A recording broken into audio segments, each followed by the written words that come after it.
benar Tuhan, tidak ada yang seperti Engkau. Betapa kami bangga punya Allah seperti Engkau Tuhan.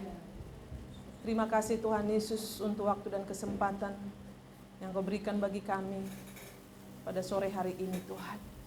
Engkau berikan kami kaki yang boleh melangkah ke tempat ibadah ini Tuhan. Suatu anugerah yang sangat luar biasa. Dan kami tidak mau sia-sia datang di tempat ini Tuhan. Kami rindu memuji, memuliakan Engkau. Bahkan mendengarkan isi hati-Mu pada sore hari ini bagi kami semua Tuhan. Berbicaralah bagi kami Tuhan, karena kami sudah siap untuk mendengar. Dalam nama Yesus kami sudah berdoa. Haleluya. Amin. Ya, puji nama Tuhan. Silakan duduk.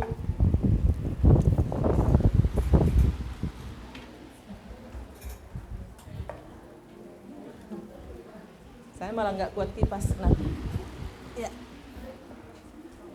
Shalom. Shalom. Shalom. Ya. Shalom. Shalom. Ya. Berarti belum ngantuk. Puji Tuhan. Terima kasih untuk kesempatan yang diberikan kepada saya pada sore hari ini. Suatu anugerah yang luar biasa, karena panggilan di mimbar itu sebenarnya panggilan kehormatan, ya. Mau sebagai apapun, singer, WL, pengkhotbah, ya. Kita bersyukur jika Tuhan kasih kesempatan untuk boleh mengambil bagian itu. Makanya kalau disuruh untuk melayani jangan pernah tolak. Katakan siap 86. Ada amin? Ya, puji Tuhan.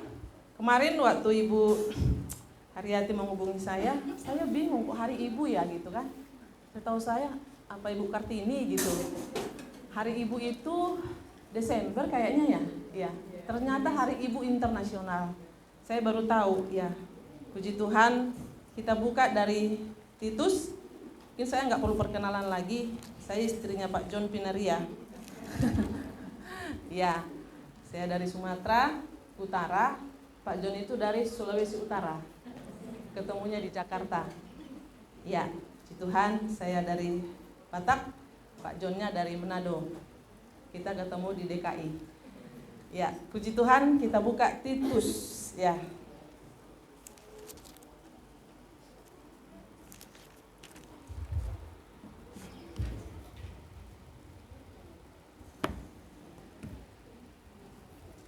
Titus 2.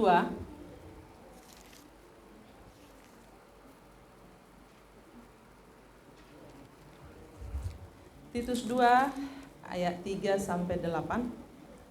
Saya akan bacakan.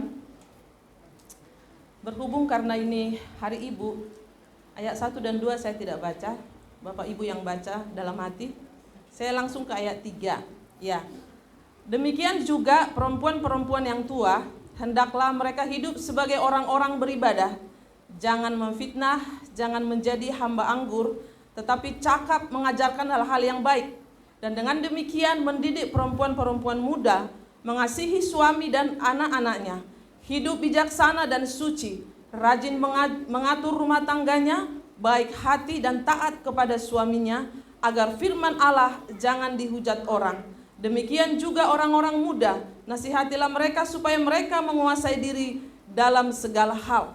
Dan jadikanlah dirimu sendiri suatu teladan dalam berbuat baik. Hendaklah engkau jujur dan bersungguh-sungguh dalam pengajaranmu, sehat dan tidak bercela dalam pemberitaan, sehingga lawan menjadi malu, karena tidak ada hal-hal buruk yang dapat mereka sebarkan tentang kita. Sebenarnya tadi juga sampai ayat 5, ya, tapi supaya anak muda kena kemarin ada bocoran supaya anak-anak juga tahu ya, menghormati mama, ibu kekasih, ya, dan suami juga bagaimana mengasihi istri. Ya, saya juga masih belajar. Kemarin masih anniversary ke-25. Puji Tuhan. Ya, puji Tuhan sampai ke-25 Tuhan menyertai perjalanan kami. Dan peranan ibu ternyata sangat vital dalam keluarga. Ada amin? Ya, makanya dikatakan ibu-ibu dilarang sakit. Halo, ibu-ibu dilarang sakit. Jadi hari ini kita agak enjoy sedikit ya. Ibu-ibu dilarang sakit. Suatu saat, saudara, mungkin Bapak Ibu sudah pernah baca itu di Facebook.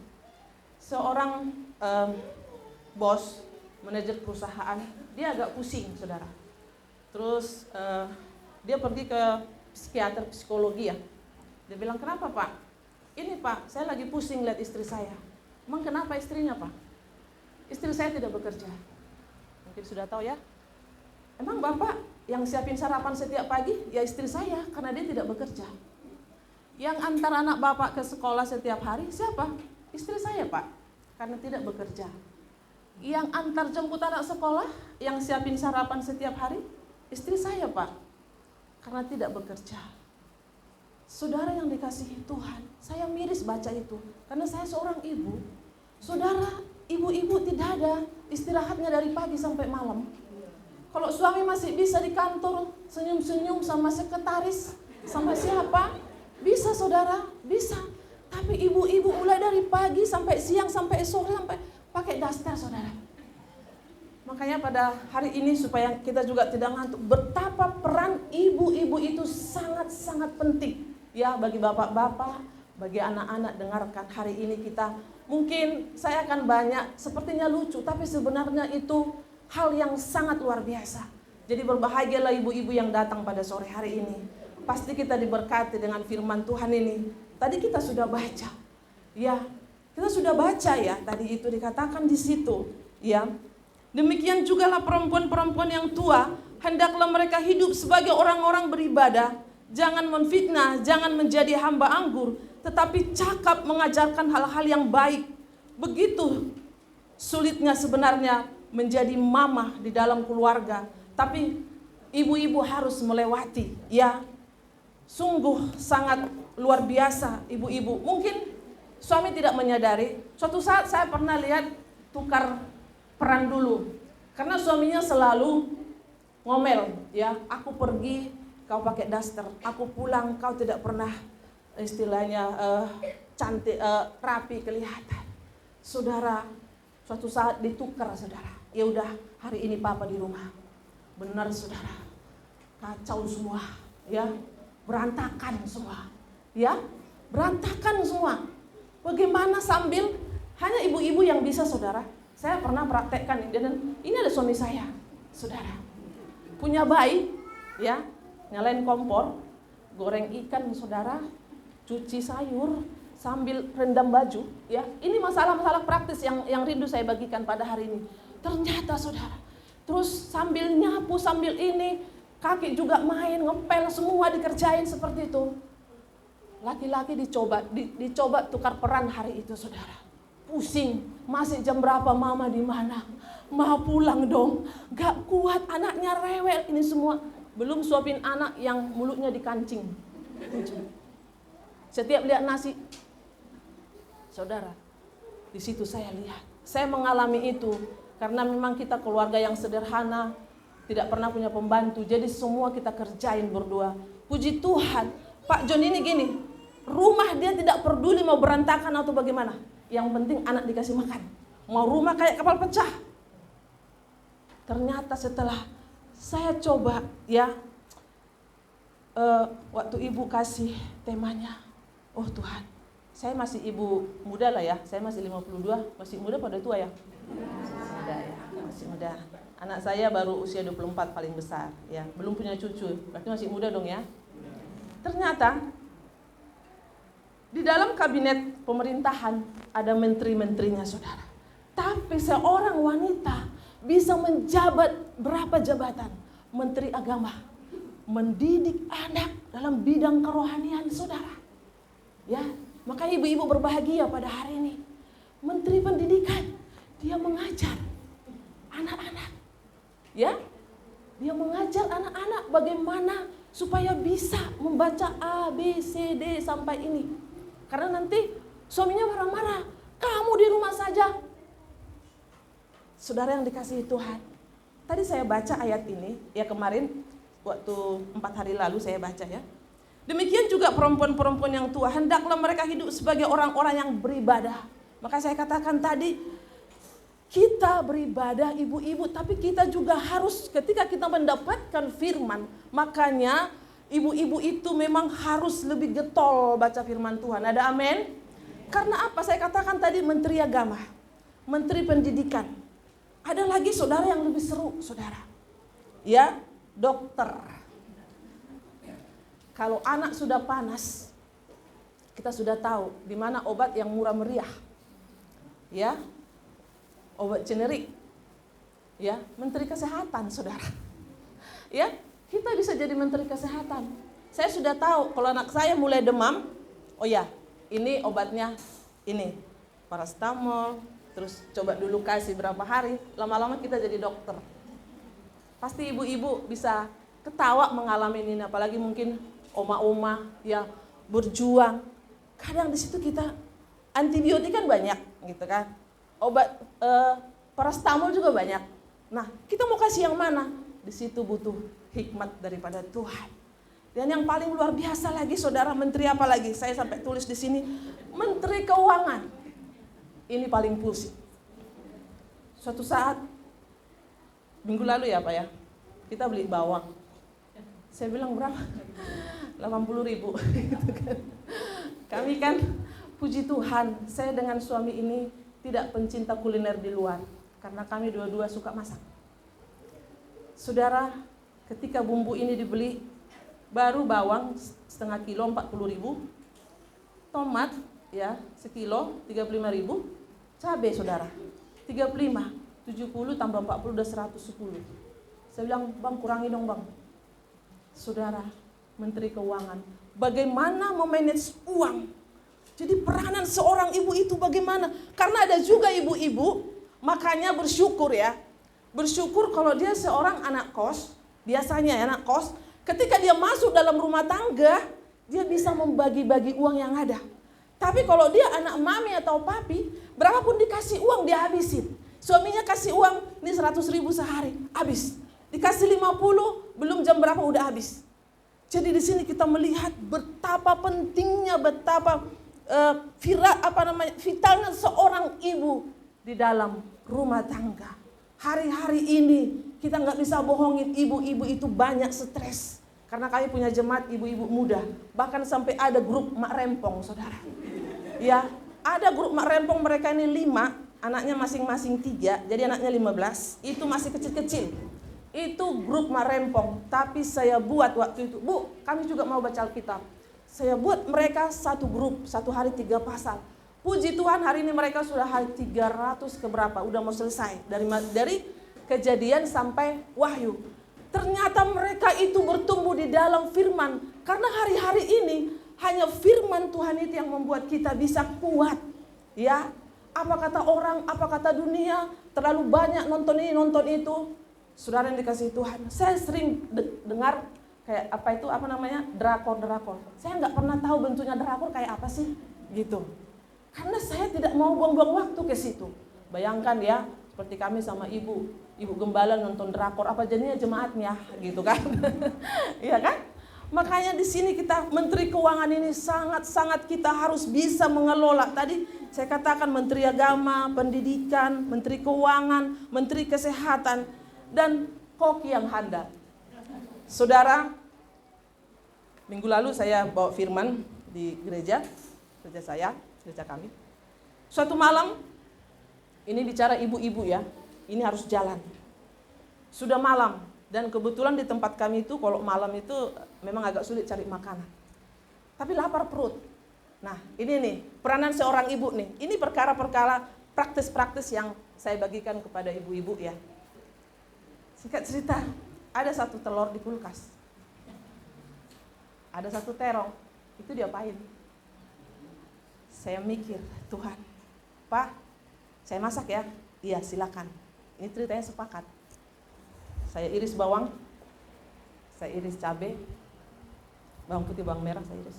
Tumis, potong-potong terongnya, masukin air. Sudah mendidih, buka telurnya, cemplungin, rasa daging. Coba nanti. Karena apa saudara? Satu telur, satu terong mau diapain? Ini kisah nyata. Kemarin saya kasih tahu di gereja, semua ibu-ibu marempong itu ketawa. Yes katanya.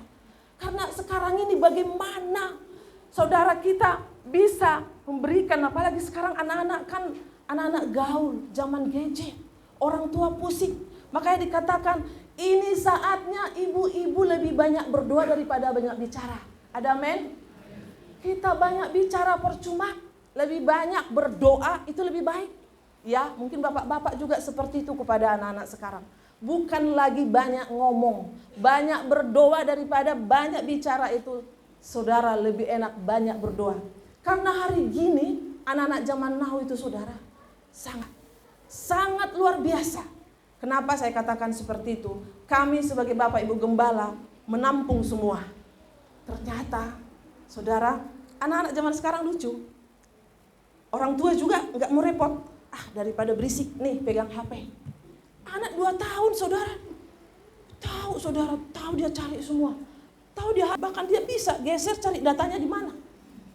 Canggih nggak itu? Tapi canggih itu jadi bahan sekarang ini jadi bobrok saudara. Ngeri. Makanya kita itu kalau nggak banyak berdoa, banyak bersekutu dengan Tuhan, ibu-ibu sekarang ini sangat banyak yang stres. Kita katakan di sini, tadi katakan, hendaklah mereka hidup sebagai orang-orang beribadah. Jangan memfitnah, jangan menjadi hamba anggur, tetapi cakap mengajarkan hal-hal yang baik. Itu yang kita lakukan sebagai ibu-ibu di zaman ini. Ya, sangat-sangat luar biasa zaman ini sekarang. Begitu peliknya hidup ini. Ya, makanya saya katakan di sini apa tadi? Jangan menjadi hamba anggur. Saya percaya ibu-ibu semua enggak adalah sampai hamba anggur ya. Tapi cakap mengajarkan hal yang baik. Suatu saat saudara, kami pulang kampung dengan Pak John. Terus ada di situ minuman, kalau orang Batak bilang tuak. Tahu? Terus saya minum. Kenapa saya minum? Karena dinginnya di sana lebih dingin dari puncak, saudara. Nggak bisa tidur. Akhirnya kita minum 1 gelas berdua. Terus, pendeta kok bisa minum tuak? Gitu kan, di kampung. Saya bilang, ini penghangat badan. Benar, saya sudah minum bisa tidur. Karena dinginnya luar biasa di kampung saya. Ya, makanya di sana itu tanaman kol, tanaman yang tanah ditumbuh semua. Ya, jadi kita bersyukur pada sore hari ini. Ternyata bukan hanya kita ibu-ibu yang di sini yang menghadapi tantangan zaman ini. Begitu banyak persoalan di luaran sana. Tapi kita bersyukur ada punya komunitas kita yang bersekutu di dalam Tuhan. Supaya apa? Supaya kita itu bisa share dengan yang lain. Saya katakan tadi Mak Rempong itu, puji Tuhan, kebetulan Mak Rempong ini sekarang mereka baca Alkitab tiap hari. Tadinya banyak persungutan, banyak ini. Tapi puji Tuhan sekarang ini saya dengar, Bu, luar biasa. Dan hari-hari mereka jadi bisa khotbah, walaupun khotbah singkat. Karena apa? Baca terus. Jadi tiap hari saya pantau siapa yang belum baca. Saya melihat di situ. Ternyata hanya ini jawaban firman ini. Makanya dikatakan tadi di sini, ya. Dengan demikian mendidik perempuan-perempuan muda mengasihi suami dan anak-anaknya. Jadi dari muda, dari sekarang ini, makanya kenapa banyak juga percekcokan dalam rumah tangga, keluarga-keluarga yang baru. Ketika kita konseling, orang yang mau menikah juga banyak sekali. Ya, kita kasih tahu. Ya, bagi yang muda-muda di sini, pacaran itu baru sekian persen itu. Sekian persen. Nanti aslinya lihat yang sudah menikah pasti senyum-senyum. Benar itu kata ibu itu. Iya kan? Sekian persen. Kami malam pertamanya sudah masalah. Masalahnya apa? Pak John itu nggak bisa terang kalau tidur. Saya tidak bisa kalau nggak hidup lampu. Bayangkan saudara, malam pertama aja udah ini saudara. Terus gimana? Akhirnya gini aja, tunggu saya tidur dulu, baru terserah mau lampu mau diapain. Saudara, ganti-gantian. Dia nggak bisa tidur katanya kalau lampu hidup. Ya, saya nggak bisa tidur kalau lampu gelap. Itu aja udah masalah. Tapi kita bersyukur ya. Maksudnya dalam rumah tangga itu jangan kita pikir, makanya dikatakan bulan madu. Habis madunya tinggal bulan-bulannya. Ya, kita menghadapi hari-hari ini, begitu peliknya hidup ini sekarang ini. Habis madunya tinggal bulan-bulannya. Tinggal menikmati, selamat. Saya katakan kalau konseling pranikah saya katakan selamat datang masalah, gitu kan. Jangan kau pikir enak-enak aja hidup ini. Kalau pacaran itu kan semua manis, semua indah. Situ mulai saudara, kelihatan aslinya semua. Sediakan piringku, minumku. Lah, kemarin perasaan kalau makan di warteg, minum apa sayang? Wah, es teh manis, ya kan? Kalau terlalu manis, kok manis banget? Tapi ketika menikah, disiapkan semuanya. Itulah. Jadi begitulah. Puji Tuhan Pak John tidak seperti itu. Dengan demikian mendidik perempuan-perempuan muda mengasihi suami dan anak-anaknya. Puji Tuhan, ya. Saya sebenarnya orang yang gini. Saya lihat anak saya itu, anak-anak juga dengar ya. Kalau nyuci kan kurang bersih, memang mesin yang cuci. Cuman kadang dia belum bisa nyetrika, udah semester 2. Tapi nyuci saya biarin. Sekarang puji Tuhan, Rara udah bisa bersihin kamarnya, bersih, cuci. Saya tinggal nyetrika palingan, seperti itu. Kenapa? Awalnya sih saya nggak tega, karena kalau ada sedikit noda saya cuci lagi. Tapi sekarang saya biarin. Bagus mah, bagus. Puji Tuhan, sekarang kami kalau pelayanan kemana pun, dia nggak pernah bilang, "Ma, bajuku udah habis yang bersih." Sekarang enggak. Palingan bajunya belum disetrika. Udah caranya taruh. Sekarang ternyata anak-anak lihat di YouTube. Taruh koran, lipat, dilipat, terus ditaruh, simpan. Besok baju itu nggak terlalu lecek. Jadi yang malas setrika gitu aja. Taruh di atas kayak kardus begitu, lipat. Iya. Awalnya sih kita nggak tega melihat anak, apalagi anak-anak perempuan. Apapun itu harus ke dapur. Emang sudah di situ kodratnya. Jadi pada hari ini kita hanya praktis-praktis yang rindu saya bagikan. Dengan demikian mendidik perempuan-perempuan muda mengasihi suami dan anak-anaknya. Hidup bijaksana dan suci, rajin mengatur rumah tangganya. Ini yang saya katakan, Menteri Keuangan di situ, Menteri Pendidikannya di situ, kokinya di situ, dokternya di situ. Bayangkan di pemerintahan aja berapa satu orang menduduki. Kita enggak. Ibu-ibu ini memang dahsyat luar biasa. Semua bisa diurusin sama dia. Ya, makanya saya katakan ibu-ibu dilarang sakit. Ada amin ibu-ibu? Jadi sehat kita semua. Ya, setuju ya? Ibu-ibu dilarang sakit. Supaya kita coba sehari aja ibu sakit. Ya, mungkin kalau ada pembantu sih saya. Sehari aja ibu sakit. Anak saya bilang gini, "Mak, kenapa sih, Mak?" Jadi satu hal gini saya lihat, kalau kita belum terkapar, perasaan kayaknya mamaku ini wanita perkasa gitu loh. Tapi ketika kita sudah tiduran, udah badan nggak enak gitu kan, barulah mulai dia cuci piring seperti itu. Ternyata tunggu kita dulu agak-agak udah nggak bangun, baru mau turun tangan. Nah, jadi kalau ketawa berarti Anda sepengalaman dengan saya. Ya. Jadi seperti itu, ya. Makanya dikatakan dari sekarang ini itulah fungsi kita, karena anak kita, karena pernah saya dengar seperti ini, pantasan kau nggak dididik mama kau katanya. Jadi pas masuk nyuci piring pun nggak bisa, ada bekas sabun gitu kan. Terus masak nggak bisa. Ketika dia lihat sayur, ini mau diapain? Ya kalau bayam dipetikin, terus ditumis, terus diapain? Emang nggak tahu gitu. Tapi sekarang udah canggih, sudah ada Google ya. Tapi ada Google pun, saya dulu pas pertama, sebenarnya mama saya rajin ngajarin saya. Ya, ini bicara praktis saya bilang tadi ya. Saya yakin kalau kerohanian sudah banyak kita dapatkan. Sebenarnya saya bukan nggak tahu goreng telur, tapi kurang kocok garamnya. Tiba-tiba saya goreng telur ini, ternyata garamnya itu nggak hancur. Pas ada pula tamu. Terus suami saya gigi, "Enak ya Pak?" Terus tamunya, "Iya Pak, enak." Ternyata garamnya gigi gitu. Jadi banyak hal-hal yang seperti itu sebenarnya yang kita yang kita lakukan.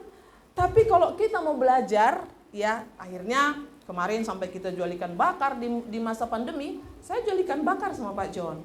Ya, ternyata jadi bisa kita masak gitu. Dan kami tidak suka lagi masakan di luar. Karena apa? Sudah mencoba. Dan ternyata saudara, itu juga mengurangi ya pemborosan. Otomatis, ya kan? Mengurangi pengeluaran yang harus dikeluarkan. Apalagi sekarang ini saya lihat, anak saya pesan ayam penyet ya. Saya lihat Bapak Ibu, berapa Bang? 55.000.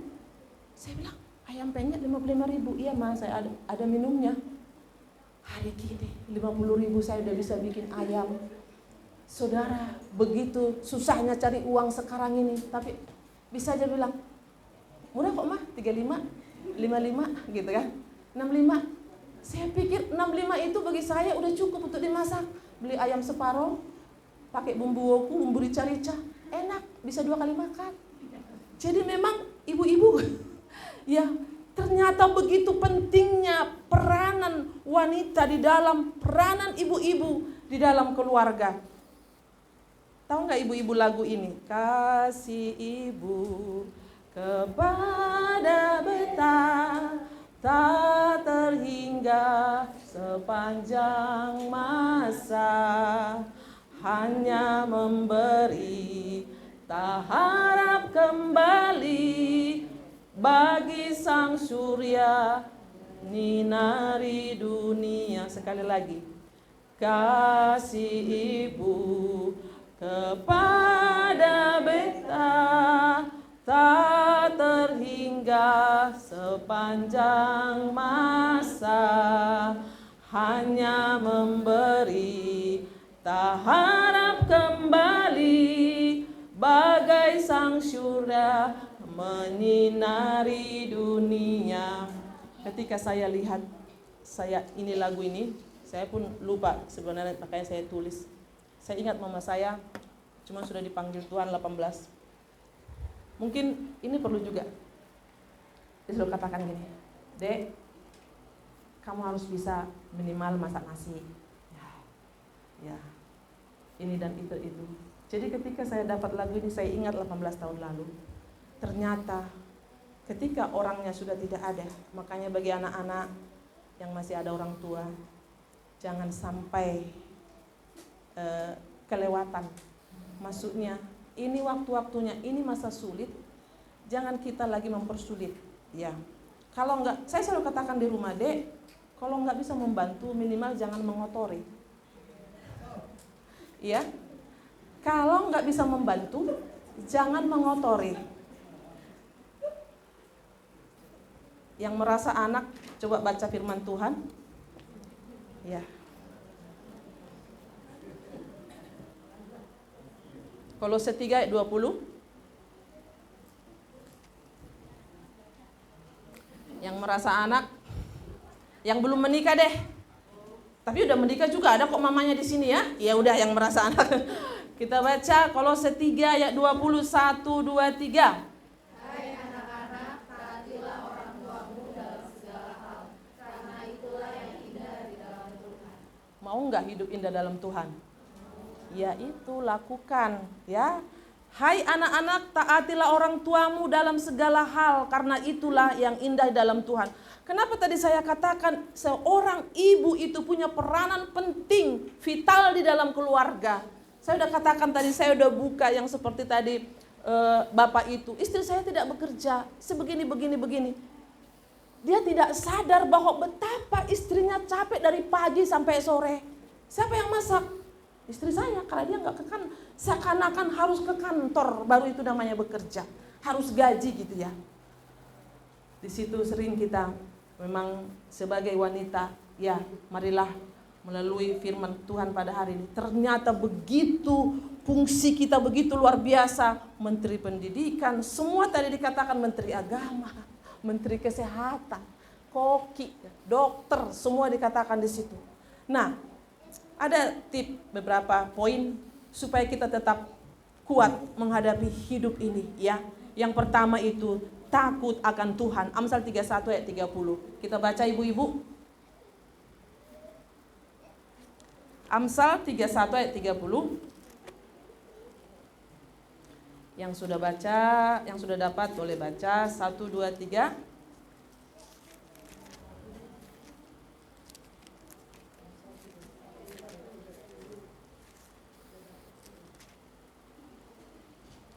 Satu, dua, tiga. Kemolekan adalah bohong dan kecantikan adalah sia-sia, tetapi istri yang takut akan Tuhan dipuji-puji. Inilah modal kita ibu-ibu, takut akan Tuhan. Itu paling penting ya. Kemolekan adalah bohong dan kecantikan adalah sia-sia. Saya selalu katakan inner beauty, ya, yang di dalam ini. Kita nggak salah poles wajah, tapi yang di hati ini yang perlu dipoles sebenarnya. Ya, hati kita ini yang perlu dipoles menghadapi hari-hari ini, menghadapi suami, menghadapi anak-anak, menghadapi yang begitu persoalan anak-anak yang luar biasa. Belum lagi sekarang ini masalah keuangan, masalah banyak hal sekarang ini ya, finansial. Itu sekarang ini yang sangat mengerikan. Tapi dikatakan poles hati kita, ya. Kemolekan adalah bohong dan kecantikan adalah sia-sia. Tapi istri yang takut akan Tuhan akan dipuji-puji. Yang kedua, tetaplah berdoa, ya. 1 Tesalonika 5 ayat 17. Saya terlalu yakin saudara, kalau kita banyak berdoa, ya, udah mulai panas. Ya, kita berdoa. Tetaplah berdoa. Kenapa kita harus tetap berdoa? Karena iblis itu juga enggak ini dia berkeliling-keliling, ya. Dia menerkam siapa yang dapat ditelannya. Jadi jangan lengah sebagai ibu-ibu, ya. Bangun kubu-kubu doa di keluarga, doa mungkin di gereja. Harus ada ketetapan, tetaplah berdoa. Jadi jangan gini, banyak berdoa banyak berkat, banyak berdoa banyak masalah, sedikit berdoa sedikit masalah katanya. Ada pernah saya dengar itu. Bukan begitu. Tetaplah berdoa. Tadi dikatakan takut akan Tuhan. Yang kedua, tetap berdoa. Ya, tetap berdoa. Puji Tuhan, ikuti. Jangan berikan kesempatan kepada iblis. Efesus 4 ayat 27. Yang sudah dapat boleh baca. Ya, kita enggak boleh kasih kesempatan kepada iblis. Efesus 4 ayat 27. Yang sudah dapat boleh baca?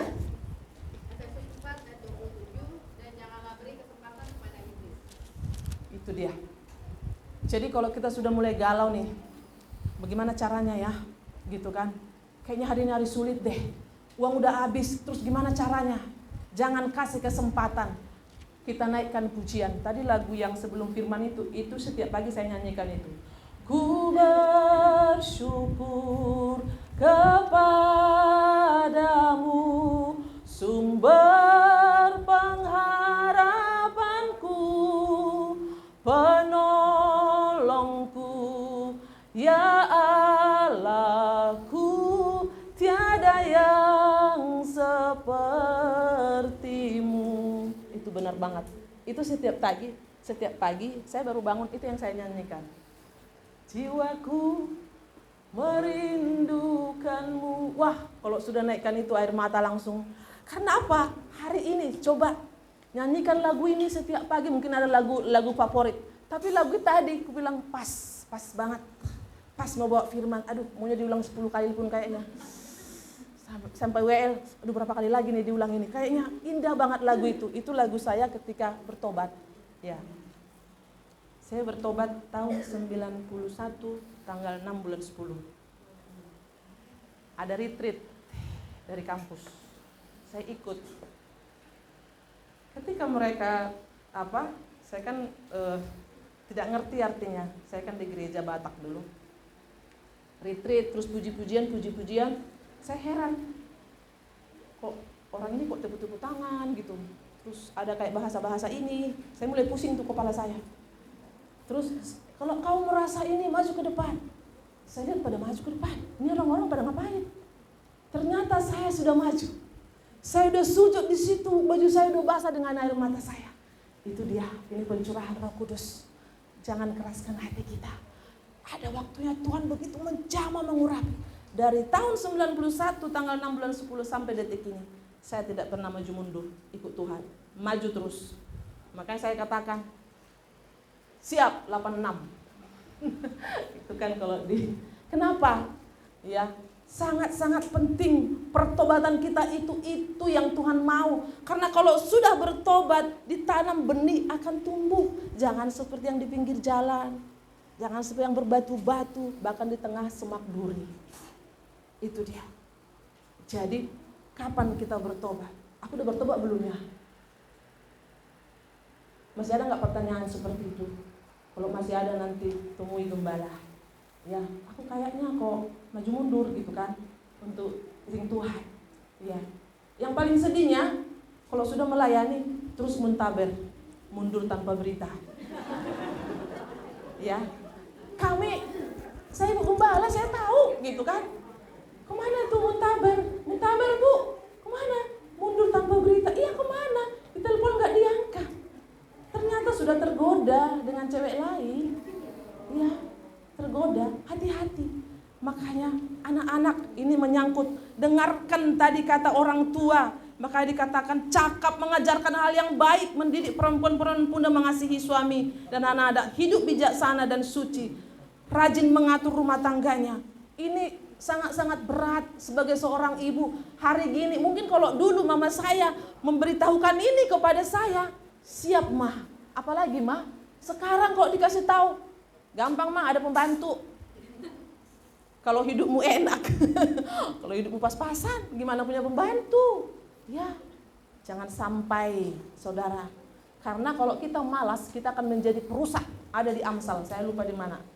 Coba buka, perusak. Karena gini, kalau dalam satu rumah itu ada yang rajin, terus kita malas, kita menjadi perusak. Kalau suami sudah rajin, istri malas, dan sebaliknya kita menjadi perusak. Kalau dalam satu keluarga, semua sudah enak mengerjakan segala sesuatu, suami, istri, semua enak, terus ada satu yang malas, itu menjadi perusak. Apakah kita menjadi perusak dalam keluarga kita? Jawab sendiri. Ya. Saya bilang gini, Dek, kalau makan cuci piring sendiri. Siap, gitu. Belajar seperti itu, ya. Bagaimana kalau dalam satu keluarga banyak? Itu dia. Gak ada. Nitip ya. Nitip piring kotor, nitip berkat, iya. Seperti itu. Ya, kita lanjut saudara. Tadi dikatakan takut akan Tuhan, tetap berdoa. Ya, tetap berdoa. Hari gini harus lebih banyak berdoa daripada berkata-kata, saya udah bilang. Kadang kita nasehatin anak itu masuk sini, nggak sempat keluar dari sini, mental. Kalau dulu mungkin masih masuk, masih ada sedikit di dalam nyangkut. Ini enggak, kita ngomong ke sini, mental saudara. Dia nggak mau dengar, karena dia main HP. Ya, jadi sekarang ini siap-siap. Ya. Yang ketiga, renungkanlah firman siang dan malam. Kenapa? Karena itu tadi yang saya katakan, iblis mengaum-ngaum 1 Petrus 5 ayat 8, dia berkeliling-keliling, dia mencari siapa yang dapat diterkamnya. Kenapa kita merenungkan bukan hanya siang? Ya karena dia pun 24 jam keliling-keliling. Masa kita kalah? Kita juga makanya kurenungkan firman-Mu siang dan malam. Nah, ternyata harus siang dan malam. Jadi nggak boleh malam doang, nggak boleh siang doang. Harus siang dan malam. Sepakat kita? Ya, ini yang praktis-praktis yang saya kasih tahu. Waktu Tuhan Yesus sudah coba di padang gurun, apa dia katakan? Ada tertulis. Jadi dilawan terus dengan firman. Makanya kita ini harus kuat hari-hari ini. Banyak sekali tantangan, banyak sekali masalah ya. Tambah hari tambah ngeri kok sebenarnya. Tapi kita nggak usah takut karena ada Tuhan. Justru sekarang ini yang sungguh-sungguh semakin mantap hidupnya. Yang mulai goyang-goyang, gak ada jalan lain. Mau mundur atau mau maju? Maju udah tanggung. Kita udah ikut Tuhan, yang saya katakan tadi. Ketika saya ikut Tuhan tanggal 6 bulan 10 tahun 91, sampai sekarang ini saya tidak pernah maju mundur. Sampai kepada penggembalaan. Lanjutkan sampai di mana? Sampai mentok. Kira-kira seperti itu. Ya, karena apa? Panggilan tertinggi di dalam hidup ini melayani raja di atas segala raja. Ada amin? Panggilan tertinggi kita bisa sebagai direktur, sebagai bos apapun. Tapi panggilan tertinggi itu jika Tuhan kasih kesempatan bagi kita untuk boleh melayani raja di atas segala raja. Saya selalu katakan, jangan. Coba kalau nggak ada saya. Loh, apa aja bisa Tuhan pakai kok. Kalau kita nggak mau masih ada yang lain. Ya. Jadi kalau Tuhan kasih kesempatan bagi kita untuk melayani, jangan tolak, siap. Tadi saya katakan dari awal siap 86, ya. Itu kode-kode di dalam kalau mau nangkap orang gitu kan. Ya, yang keempat, ini sudah sering. Jangan menjauhkan diri dari pertemuan ibadah. Sekecil apapun ibadah, mau itu komsel bertiga berempat, saya bersyukur saya bertumbuh di dalam komsel. Jadi ketika saya bertobat, tadi saya katakan waktu di Sibolangit di Medan, tanggal 6 bulan 10, saya langsung dirangkul, dibawa dalam PA. pendalaman Alkitab. Mulai dari situ saya heran, kakak ini masih muda kok bisa bagi firman, gimana ceritanya? Nah, mulai kami dibagi ayat hafalan. Terus Ida mulai khotbah. Saya bilang, gimana caranya kak? Wah, oh iya, mulai. Ternyata jadi bisa. Saudara yang dikasihi Tuhan, minimal kita bisa ke anak kita. Itu tadi peran kita sebagai ibu. Jangan kalau mau makan. Mama nggak berdoa, oh iya lupa. Banyak seperti itu sampai nggak bisa berdoa, nggak tahu. Karena memang apa saudara? Ini hari-hari begitu mengerikan. Saya katakan, jangan menjauhkan diri dari pertemuan ibadah. Saya katakan tadi mundur tanpa berita itu, jangan sampai ya. Kalau bisa kita